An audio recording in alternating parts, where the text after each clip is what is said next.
My guest today is Lieutenant Commander John McCauley, known to many as Big John. He is the executive officer at Naval Technical Training Center, Meridian. He's a United States Naval Academy grad and a former Navy football player who earned his stripes, not just on the field, but in the fleet.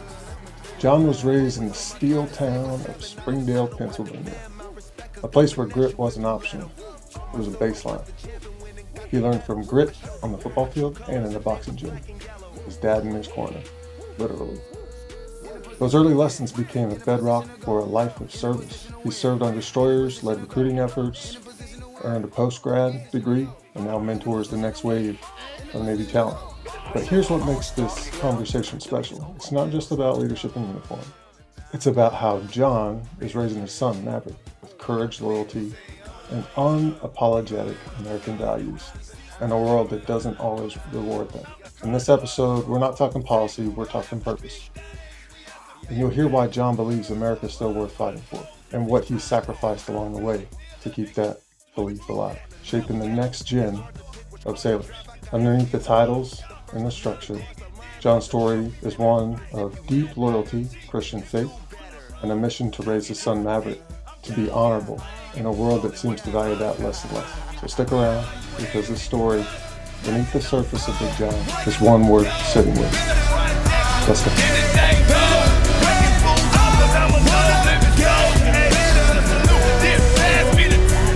I'm doing really great, man. It's awesome to see you, brother. It's been a long time, man. It's been a long time.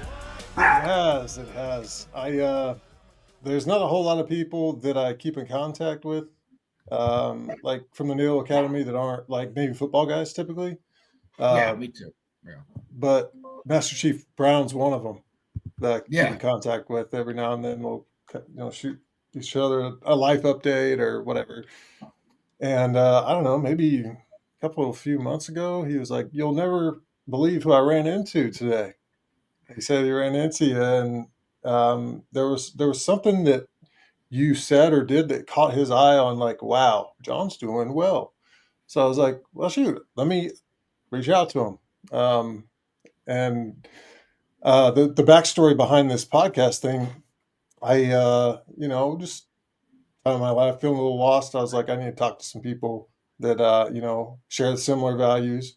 And Navy football is usually my fallback on that one, and just started doing them. And you know, started with the inner circle, and we'll just keep going. And it's a great thing for me personally. So this is a selfish thing for me. So you know that, to reconnect and see how people are doing. But at the same time, I know it also benefits a lot of other folks, from the team that, hey, oh, I haven't seen that guy in forever. I'm going to catch up on a story. So today we got John McCauley. And appreciate you filling out that little questionnaire. I got a little intro for you. So for people that don't know John, he and I were in the same company at the Naval Academy. You're one class behind me. So John was, as Navy football guys in the Naval Academy in the hall, you'd be like one of my little brothers, right? That's right, man. You kind of look out for the younger guys, make sure they're not getting into trouble, help them when they need to, when they get their ass kicked, say, I told you so. But John was, one of his nicknames is Mac from high school, because John was a Mac truck, baby, and they'd throw him in there for goal line situations, as from a fullback position or whatever. But he was the guy that will probably get CTE before all of us. 100%. 100%. Just a wedge breaker, move me to DN on your side of the field on defense, and then move me back to fullback just to knock people out on the goal line. That was it, brother. He was a versatile, flexible, universal type of player, because you knew he was always going to bring it.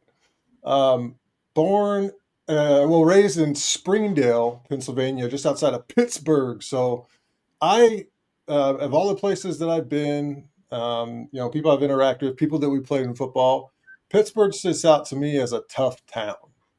That area, that region, and those Pennsylvania guys from the Pittsburgh terrible towers, they're a different type of breed. So that's what we got today.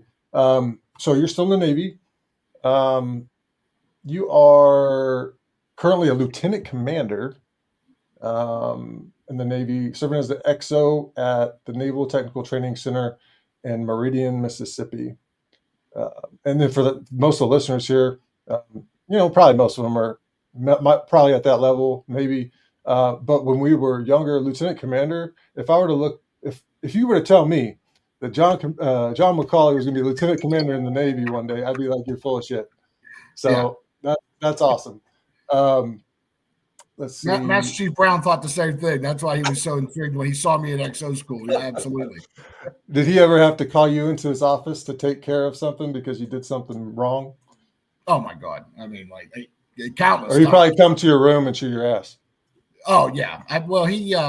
He actually split up our room because we had Pat McCaffrey, a wrestler. We had Logan West, a lacrosse player. He actually split up our room because of how terrible we were. Yeah. So every time he walked in there, just like the hairs on the back of his neck probably stood up because of the condition of which it was in. 100%. Let's see. So John's story, it's definitely one of old school grit, wrapped in deep patriotism. I think we'll see some things there. And with the desire to raise your son, Maverick, with the same core values that shaped him. So that's enough of intro. Dude, welcome to PriceofAdmission, and tell us your story. Thank you, Tony. It's an honor to be here with you, man. Like I said, I was actually I was a full 2 years behind you because you were a Napster like me. I was class of 12, you were 10. And I'll tell you, man, the four guys I always looked up to the most on the team, that year, because your senior year was one of our 10 win seasons in all of Navy history. You know what I mean? Had a great team. I think we finished top 25 that year, and that was my first year playing varsity. Like I said, I was just on kickoff, kick return. And the four guys that I always looked up to the most of that class was yourself, Cameron Marshall, Matt Meachek, and Matt Walsh. And, you guys were my dudes. You know what I mean? And nice. I need to get Walsh on here soon. Yeah. He doesn't live too far away from me now. He's up in Indiana. Oh, really? I'm in Louisville, Kentucky. I talked to him probably about a year ago trying to get him on, but he's busy. It was hunting season, and, Walsh was out there murdering wild game with an axe running through the woods. I need to get him on here soon. I'll reach out to him. But I tell you, man, I just tried to, keep what you guys instilled in us going my junior, senior year, and just that, that Viking barbarian mentality. You know what I mean? So, like I said, it's great to be here, man. It's an absolute honor. I kind of have a similar story, a little bit to Nietzsche in a way. He's still in as well. Of us kind of we're hoping to be like infantry officers in the Marines at the Naval Academy, but Navy football injuries kind of had a different story for us. You know what I mean? So there's quite a few Navy football guys with that same story, right? Yeah. So my junior year in spring ball, actually, we just kicked off spring ball. We were doing one-on-one hitting drills with fullbacks against the linebackers, right? So, Mike Judge threw me the rock. He goes, "Big John, why don't you kick it off for us?" Right? So I was doing my thing, man. I was running people over. Like, you kind of saw the line, like people were trying to time it not to go against me in some of those hitting drills. Linebacker coach was getting on there, behind about it and everything. Well, long story short, I was doing good, and then I felt like my foot kind of buckled, and I thought I just got spiked, So I lined back up and go again, and I pushed off, and man, it was like one of them buffaloes getting shot with like a 460 rifle back in the day. I just went down. Broke my foot all to hell, and it was one of the worst Liz Frank fractures they had ever seen.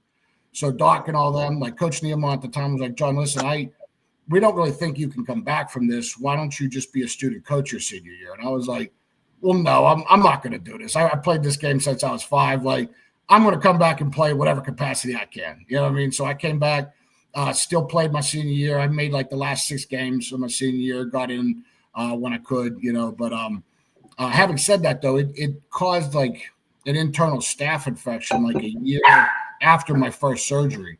So graduated in orthopedic boots, almost lost my foot. I was in Bethesda for like 10 days my senior year. I did not know that. Almost lost foot.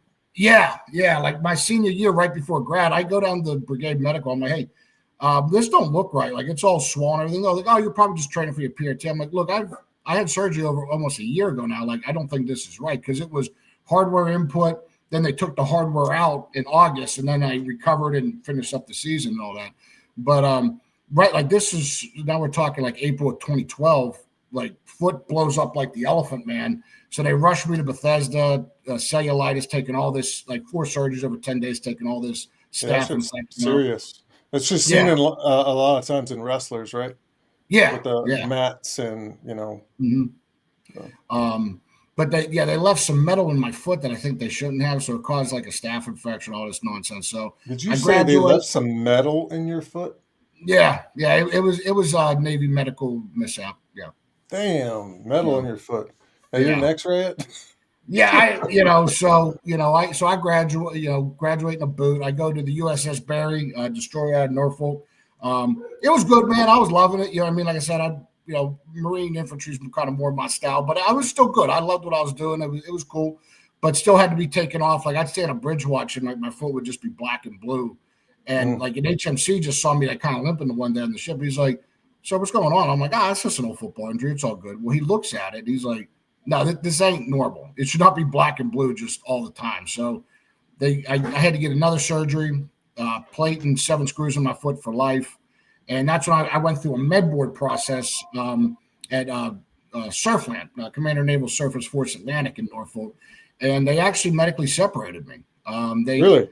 Yeah, they were going to give me a check for like 120,000, like already 50% from the VA and all this other stuff. And I was like, hey, look, like I owe this country at least 5 years of my life. I don't feel right taking your money and going home like that. Like that ain't me, So I was like, Yeah. I'll roll the dice, and I'd like to. I know there's something I can do for this country still. So Yeah, I there's went to plenty of people sitting behind a desk, right? There's got to be something. gotta be something, you know what I mean? Like, I still want to serve and fulfill my commitment, right? So I rolled the dice because if I would have gotten medical or if I wouldn't have got redesignated, you still get like VA disability, but you get honorably admin separated instead of medically separated. And that's a difference of like 120,000. So I was like, you know what? I don't care. We'll see what we can do. And I got picked up as a human resources officer in 2015. So yeah, it's been Yeah. great, man. I did recruiting in Chicago after that. Went to Naval Postgraduate School, got my master's. Went Wow. back And what? manpower systems analysis. So it's like, Awesome. yeah, I did that, and then went to Recruit Training Command. I really like the area of Chicago. Got some really good friends there now, and was training the recruits at boot camp during COVID. That was awesome. Had a great time there. And then I went to Naval Supply Systems Command, about 3 hours outside of Pittsburgh to be close to home because me and my wife, we're from the same hometown. We're high school sweethearts. Her parents live about a block away from my Cool. parents. So Maverick just turned 3 in January. So to have him so close to grandparents for 2 years was great. We were in NavSup HQs right outside of Harrisburg. So we were just there. And then Nice. I got the orders to come down here and be the executive officer down at the A school here in Meridian, Mississippi. So it's just been God's been great. It's been a blessing, and I've loved every minute of the journey, man. That is such a story, um, especially for you landing in HR, because I got some fun HR stories probably can't talk about. But man, cool. It's like, you think you're going to career it, do the 20? And Yeah, that's the goal at this point. I would love to maybe do another tour up at Great Lakes and be the XO up at boot camp, and then nice. my ultimate dream job would be one day to be the commanding officer of recruiting district Pittsburgh. So be back at home maybe for the last tour, and then still live at home or somewhere back in Pittsburgh, not necessarily Springdale, but be close to all the family again and all the friends, and move on, do something else. I'd love to get back into we'll get into football coaching and maybe be a history teacher, something like that. The simple life for Awesome. me, man. So That's cool. Let me see what Senior Chief or Master Chief Brown sent me a note about you and said, "Hey, this is something that was stuck with me." Um, let's see. John has a good story. I was able to listen to it firsthand over coffee. Make sure to ask about his experience with his injuries and staying in the Navy. So you kind of covered that. Was there a moment during that time when you were like, man, I don't know what I'm gonna do? Like if you hadn't buckled down and said, I'm going to figure this out. I'm going to find a way. Was there a moment when you're like, this is it? Yeah, there was. Because it was a risk. Because you don't get picked up for something else. Like I could have really kind of you got a chance to set yourself up at 120K to do something else, or um, you go home with nothing, right? But I don't know, because I told Master Brown, I was like, look, I was a knucklehead midshipman, you know what I mean? But like, it, I said, you can be a bad midshipman and always be a patriot. You know what I mean? Like my Yeah. love for, I had a bunch of other Division I scholarships. I mean, not a bunch, but 1AA, 5, 6, whatever. But I was like, I didn't need the Naval Academy to go to college for free. And I was like, but I love this country. You know what I mean? Like my great uncles fought in World War II. My grandfathers fought in Korea. My great uncle Chuck Boss already got a Bronze Star fighting the Japanese down in Guam. Like, so I mean, it was always my intent to want to serve, and play football. So my Yeah. dad told me when I was in high school, he's like, look, son, we ain't got no money. Like, you either get a football scholarship or you're enlisting. So I got to do both. But that's One about my that, there's a lot of knucklehead midshipmen who went on to be exceptional leaders in their profession of whatever it was.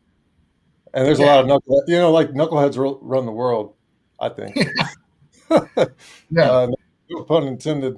But like something that he said was, and he said he was paraphrasing this. It's not word for word, but during that conversation with you, Master Chief Brown, he said, John said, or he said, why you want to stay in the Navy? He's like, because I didn't want to be a schmuck. I wanted to give back or do my time. Like yeah that call to service on in yeah that scenario. He said his answer impressed me. He also went on about his religious experience or faith journey. Tell us more about that, absolutely. because So I'm deep right now. I have a goal this year to finish reading the entire Bible. I'm a little bit behind right now, but I'm in catch up. I'm catch up capable. Tell me more about that.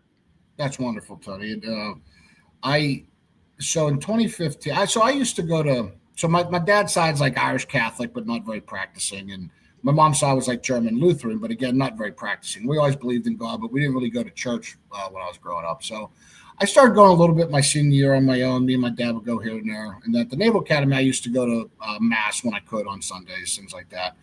But I hadn't really gone in a while. And then in 2015, this was all like when I was going through my med board.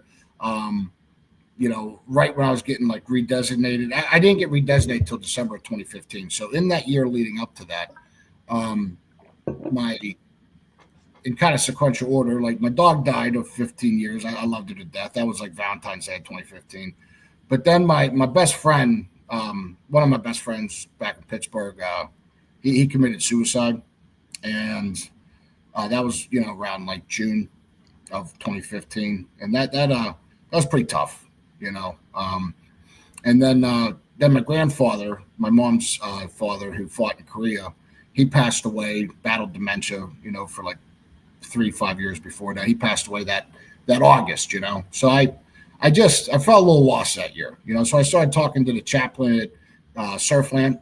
He was Captain Oswald at the time. He had just put on captain, and something that stood out to me about that man is when he promoted from commander to captain, a 2-star staff. They do wedding downs and stuff. Well, what he did is he bought the whole command Chick-fil-A for lunch, and I thought that was just a class act. I'm like, that's a good guy right there. So I went and talked to him. Kind of told him my story, and one thing I told him, I said I was actually never baptized because my parents should have did it, but they didn't want to feel hypocritical, like getting me baptized if they weren't members of a church or actively going.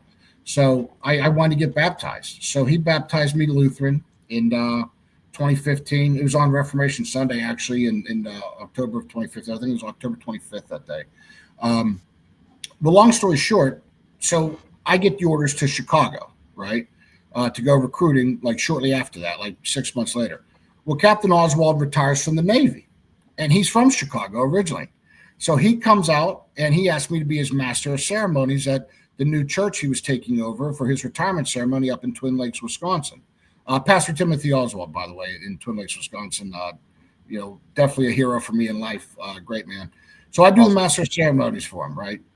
Fast forward a few more years, me and my girlfriend at the time, my wife now, she moves out to California with me at Naval Postgraduate School. So we decided to get married in June 29th of 2019.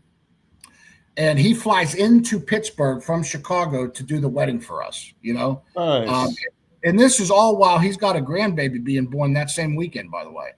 Like Hmm. he left the reception. He's like, "Hey, we're gonna catch a flight out to Arizona now to go see my, you know what I mean? Like, just an awesome guy." So marries us, and then I get orders back to Chicago at boot camp this time, and now Maverick's born, and he baptized Maverick as well. Nice. Right after, about a couple weeks after he was born, so it would have been like end of February, early March of 2022.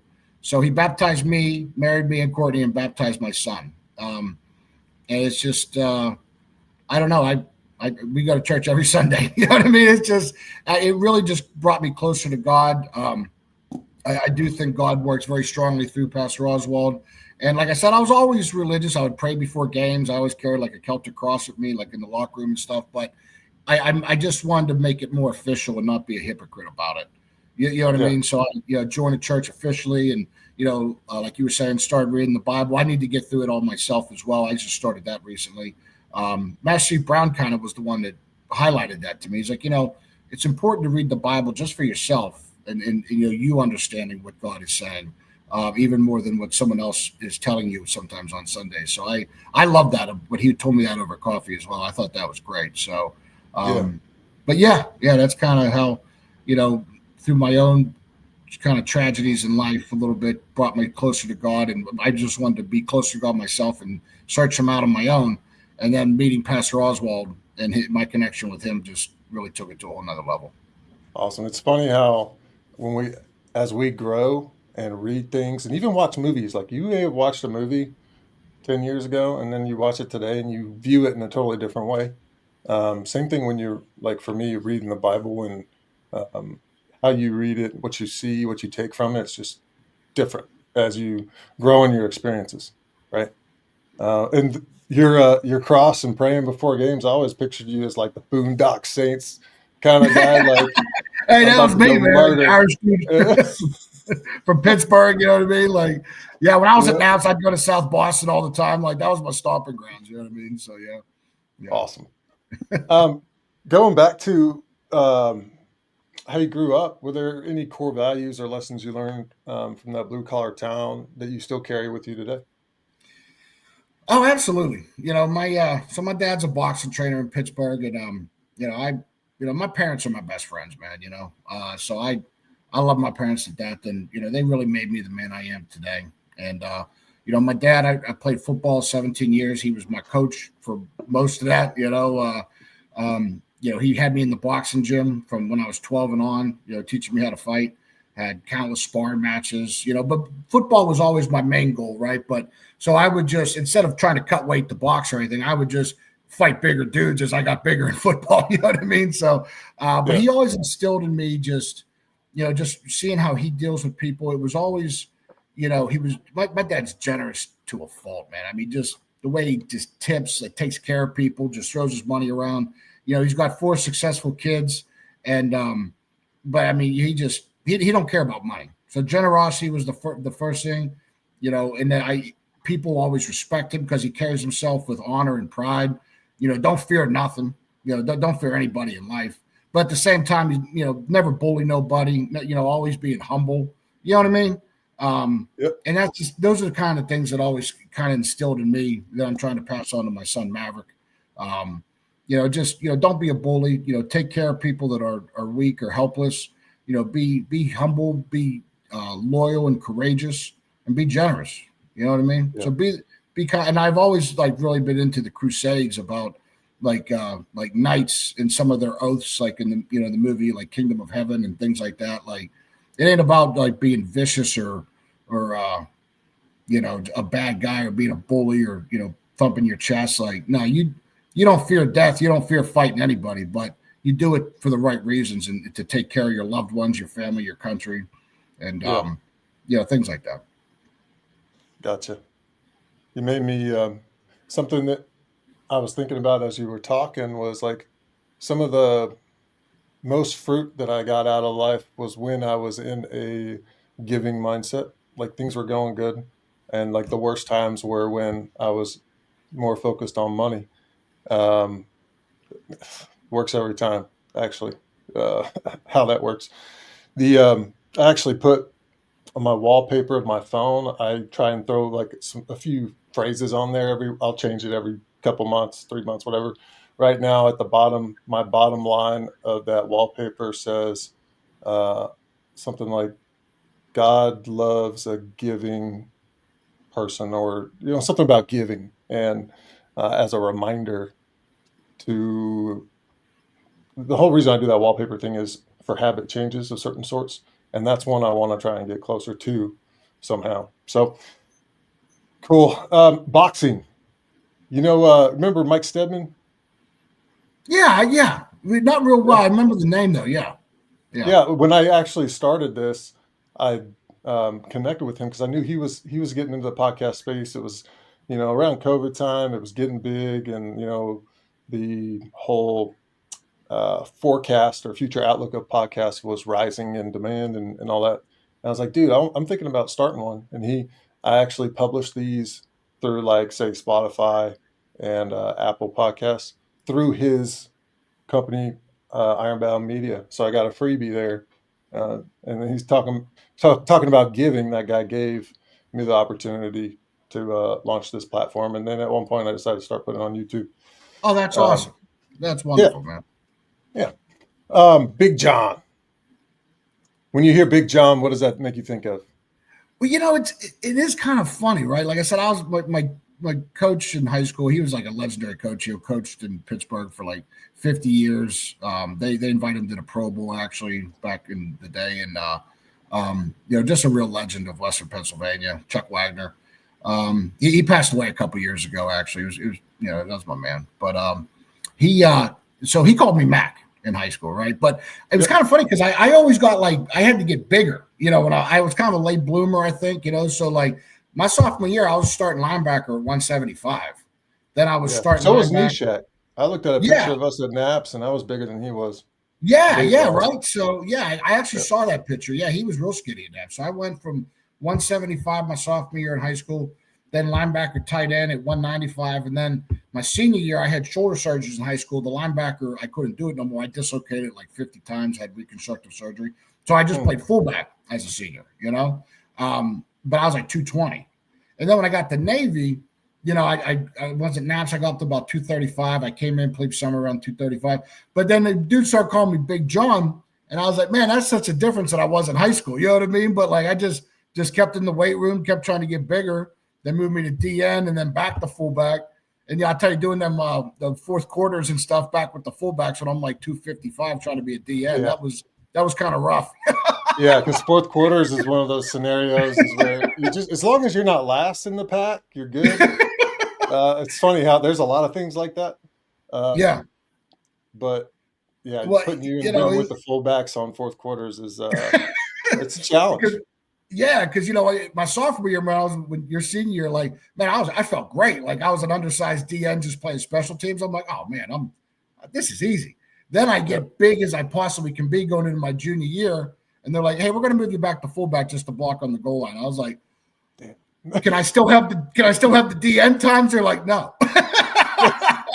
So it's one of them deals, Yeah. But yeah, so I owned it though because there's that good song though, like it's called Big John about the coal mine worker that he lifts up the timber and all the coal miners get out. I forget my man. I think John Dean or Henry Dean sings it. Jimmy Dean sings it. It's from the 50s. It's called Big John. So that became my song. I was like, all right, I love this. I'll rock with it. So Cool. yeah. In the Navy so far, have you had a favorite job? One that you walked into and then walked out of and was like, man, that was good for me, or that was an awesome experience. Which one was your favorite? Probably. I mean, I've done wrong. I've only been the XO here 2 months, and I am loving Yeah, this. This is don't include that because I'm not yeah, done. right. But so far, probably being at boot camp at Okay. RTC. Yeah, because I got to I was there for 2.5 years, starting with COVID, living on base and all the challenges with that. And, um, because my wife lived out in town, and like for the first 3 months, we were living on base with the recruits. Like there was no working for home for us. Like we had to, it was the same as a ship. We had to Yep. keep that mission going, and we're all living on base and, all using the same gym. So we all caught COVID, I mean, it didn't matter, it's what it is. So, um, but yeah, we could talk about that, but it was kind of silly. But no, the tour itself, 2.5 years was the best because I started as just like a division officer, then a department head, and then a director, all within one tour. Wow. Um, So it was an y- exponential growth yeah, situation. yeah, all within one. Yeah, because it's a staff of 1,000. I mean, it's a machine. Like we pump through 40,000 sailors a year there. It's the only boot camp for the Navy. They used to have Yeah. San Hey, fun Diego. fact, Ian Meredith, remember Ian Meredith? Yeah, yeah. He just swore in yesterday. He swore in his I think oldest son into the Navy. He's going to boot camp in early August. That's awesome. So only That if is. John McCauley was there. Oh man, I wish I was. Yeah, man, that's great. Well, I'm trying to go back. I'm I trying to know do you another tour. are. He'll Be the probably be XO up through there. it before then, but But I learned a lot about um, leadership and mentorship during that time. I had the honor and privilege of reenlisting, I believe, like 38 sailors, and like nice. from E5 all the way to senior chief back into the Navy. Like 38 sailors thought enough of me to be asked me to be their reenlisting officer, and that Yeah, really meant something to me. awesome. And You just got that yeah, memorized yet? total. Oh, the You oath. got Oh the yeah, I know the oath. Yeah, I got the oath oh down. nice. See, that was I got that the was oath down. something. Doing stuff like that was always a weird a nail biter for me because I'd always screw it up or like mess up the words and could have a hard time memorizing stuff. Yeah, well, But us, we're hitters. yeah, Well, you have to during recruiting in Chicago. What I did previously, you always swear new people, and so it kind of like in my career path, it became one of those things that I always had to do anyway. But I yeah, have muscle done, memory. yeah, I've done 58 reenlistments throughout my whole career. 58 sailors asked me to be their reenlisting officer, and honestly, I'm certainly no hero. I'm haven't done a lot of operational stuff, but that is kind of the highest highlight of my career. It ain't about rank or my position. The fact that 58 United States sailors asked me to be their reenlisting officer for whatever reason or whatever thing I did to make their day or lives better, that always means a lot to me. That's awesome. Which makes me want to jump to um, what was it in your survey? The quote that you threw out there by William Wallace, one of my favorite movies, It Braveheart. is my favorite. Yep, Men 100%. don't follow titles; they follow courage. Right? That's awesome.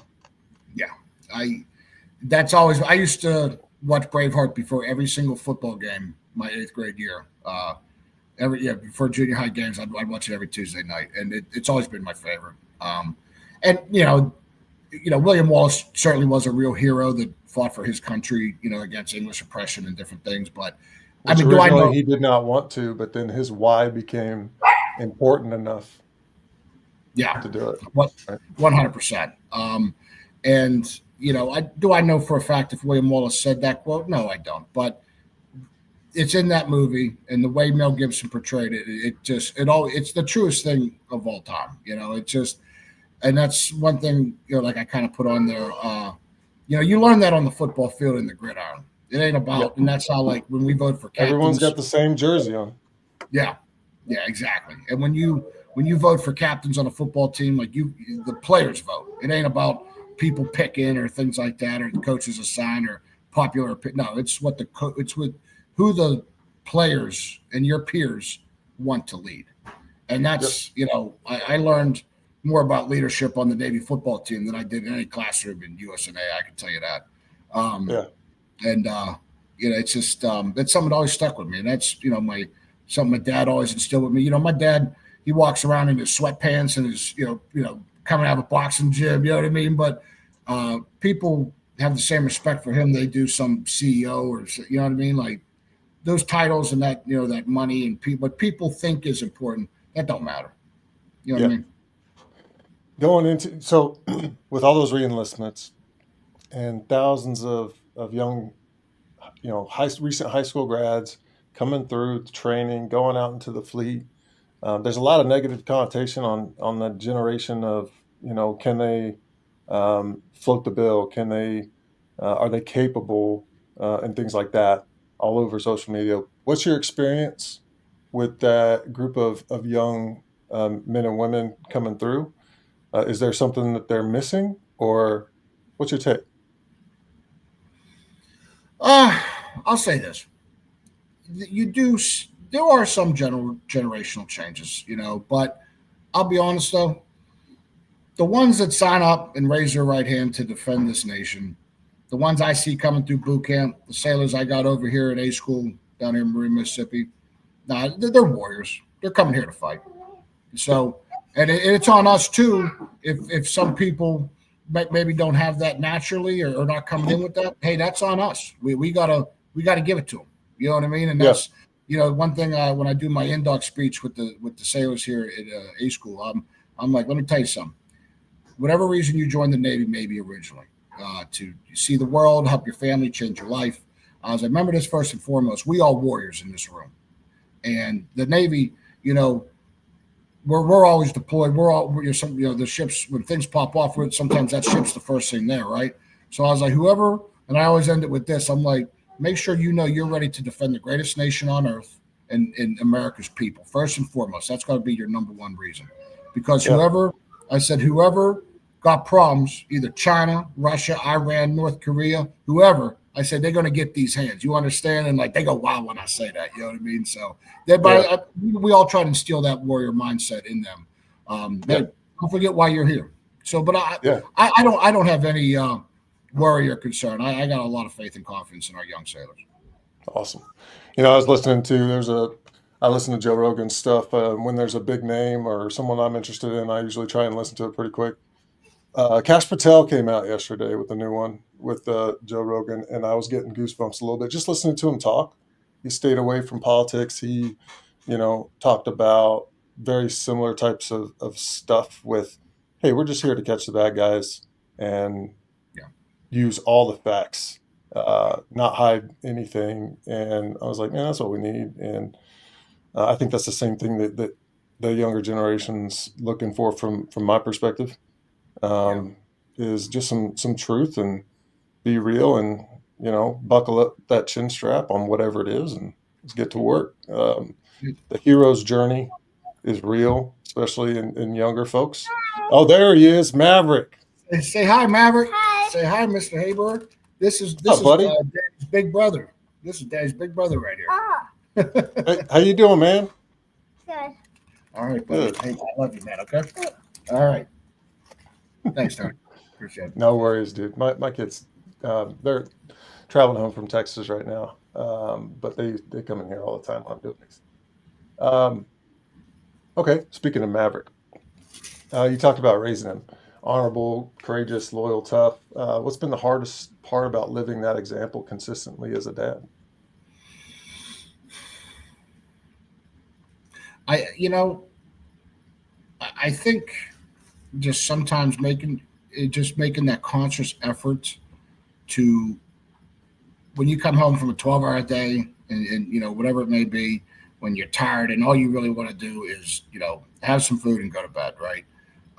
But always making the time no matter what, because my dad did it for me, and I do everything I can to try and not fail him. Is give him the time. Come home. Yeah, Even if it's 30 minutes, man. Just do something every day for him, because we're his whole world. So if we come home and hey, not now, buddy, I'm too tired or whatever. That's that. Sometimes that's a challenge, but you always got to make sure you do it. So we always come home. We play about 20, 30 minutes of football in the room. He's face mask on the numbers, man. He comes and brings it. So I love that. So we yeah, play a little football, and then I always read him a book. We're doing like he got his ABCs down now. You can count to 10. So we do that, and we just read a story. We got a football with dad book we always read before bedtime. So, but I think that's nice. just the hardest challenge. It's just no matter how hard your day was or how tired you might be, just make sure you always give them the recognition and the time that they deserve of you, because that's the number one thing in life. Yeah, awesome. I think about we're talking about generations changing. For parents, nowadays, especially not just talking about, say, inflation, price of living, cost of goods, all that kind of crap that's going on. You also got this like corporate cost-cutting initiative that has blanketed the entire United States with self-service requirements of, this, hey, you got to book an appointment. Okay. You call the line, you get a robot. The robot sends you to 5 different places. It didn't connect well. Uh, Now you're getting text messages all day. Like that whole, even self-checkout lines at Walmart. Like I Oh, refuse, I refuse to go to checkout lines even if I got a minimal amount of stuff. I'm like, no, you're checking out my groceries yeah, because I ain't doing it. yeah, Just little things like that. Like that's an extra layer that compounds the stupid complexity of a parent's day. It's just those little things that add up, and if you're still able to be patient and read the book with the kids at home, like that's pretty awesome. So, yeah. I um, couldn't agree more. And when it comes to technical difficulties, but by all, I am the world's. No one struggles with computers or call here and dial this or just use our website. I'm like, no, just please, just do it well, that's for why me. your secretary helps out, right? Oh God, you have no idea, man. Same, but on a couple different things on this side. So, um, let's see. Um, is there? Well, I kind of hit this one. I threw together some questions, but I think I've already kind of hit this one. Is there a moment in your journey that you've almost gave up mentally, emotionally, spiritually, pushed through it, and what carried you through that moment? So, like the tough time that I was asking about earlier. Is there anything else there? I'm trying to think of other times. Yeah, Or definitely. let's do this. Let's transition. Look, what was a turning point in your life where you were like, I've got to change something? Do you have one of those moments about how I operate?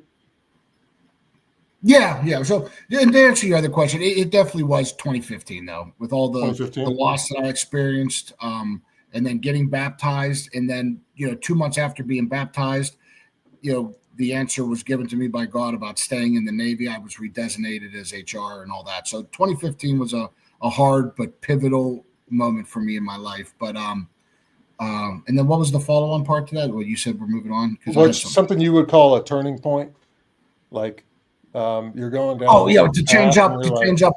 yeah, Yeah, change the game. yeah, 100%, man. I can be fully honest about this. The birth of my son, it has changed. Because I'm not gonna lie. I enjoyed going out to the establishments of going to bars with friends. You know what I mean? So I definitely in Chicago with some friends and Pittsburgh when I'm back in Springdale and stuff. But that whole uh, in younger partying lifestyle with good friends and family has definitely changed the moment Maverick came into my life. Cool. I it might be once or twice a year now do something like that, but nah, you can't be a good dad if you're out all night with friends and too tired to do anything the next day. So Yeah. that definitely changed up how I operate and got to be there for. I talk a lot about Maverick, but same being a husband to my wife Courtney. Everyone's got to grow up at some point, but yeah, the birth of my son definitely did that for me. Gotcha. Awesome. Just a couple more. We'll wrap this thing up. Similar type of theme to this one is what about today? Is there something that you're currently struggling with today? Because I ask that question usually towards the end of all of these because when the people that listen to it may be going through the same thing. Sure. Yeah. So like I said, just 2 months into my XO job right now. Busy, very busy, long days. Just trying to manage, making sure I'm staying in that gym. My metabolism has slowed down a little bit, and you know, um, obviously with the plate and 7 screws in my foot, like running long distance really ain't in the cards. So I try and do heavy bag for my cardio, my old boxing workouts, but I still love lifting. So I'm actually I set the bench press record at NAVSUP HQ in Mechanicsburg. Having Nice. said that, I What was also that? I got to ask the was number. well, so the number I did 380, and then I did 380. 40. I did 405, right? But then Nice. because at Navy, the most 405 I is ever what, did 4 plates on each side? 4 plates on each side. The most I ever did at Navy was like 445. I won the bench competition my junior year too. That's why I'm Nice. so upset. I broke my foot in springboard, man. I was sad. I was, you know what I mean? My junior year, I was all right. Well, you Anyway, couldn't use the legs as hard, so I guess you prioritize the chest and well, arms. no, Huh? I mean, like that's honestly, I think that's how I broke my foot because I was deadlifting like 685 and bent, but like I think my muscles were stronger than my joints. Like it just, I literally just pushed off my own foot and gave myself a loose fracture. So, but Mm. neither here nor there.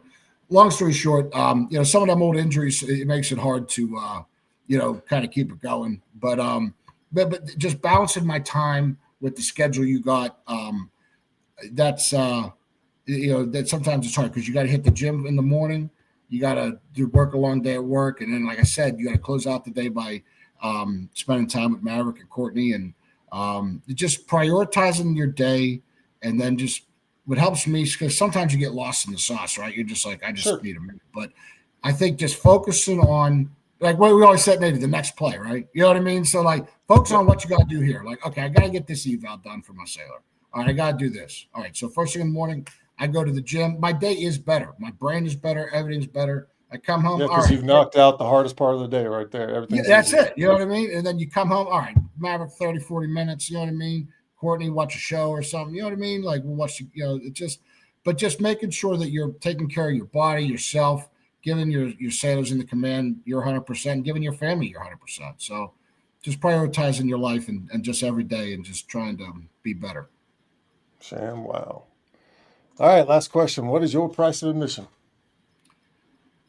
Uh, my price of admission, again, Tony, it's been an absolute honor doing this with you. And just, I would just like to say that I hope we can all move forward and just instill an American, patriotism back into each and every one of us.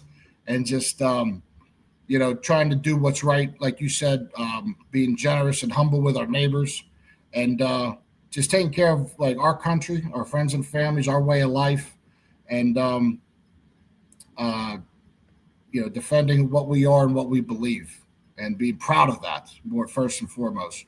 And whoever got a problem with that and tries to come after us, well, they're going to get these hands. Awesome. And I just want to leave one more note with that proud number 50 hanging up behind the wall. I'll never forget that Air Force game, 2009, man. Air Force came into Navy Marine Corps, thought they were going to do something with us. And that, I think they ran a toss sweep, their opening play. And we kicked off, the toss sweep. And I remember watching this little Air Force running back take a toss and cut back in. And old number 50, man, laid the wood to him, just took him right out. And I was like, we're going to win this game. I was like, I'll never forget that play, man. You missiled that Air Force running back in 2009. I was like, took all the heart right out of them. I was like, they're done. We're going to win this Yeah. game. So just want to say, Tony, it's been an absolute honor. It's great to see you, brother. And thank you so Great to much see for you having too. me on, man. Look forward to staying in touch with you, buddy. And I'm always here for you, brother. Thank you very much. Awesome. Likewise. Glad you could get on today. Good conversation for sure. Tell the wife thank you for your time this early Saturday morning. Same as Maverick. And yeah, man, great seeing you. Thank you. God bless you, brother. Thank you so much.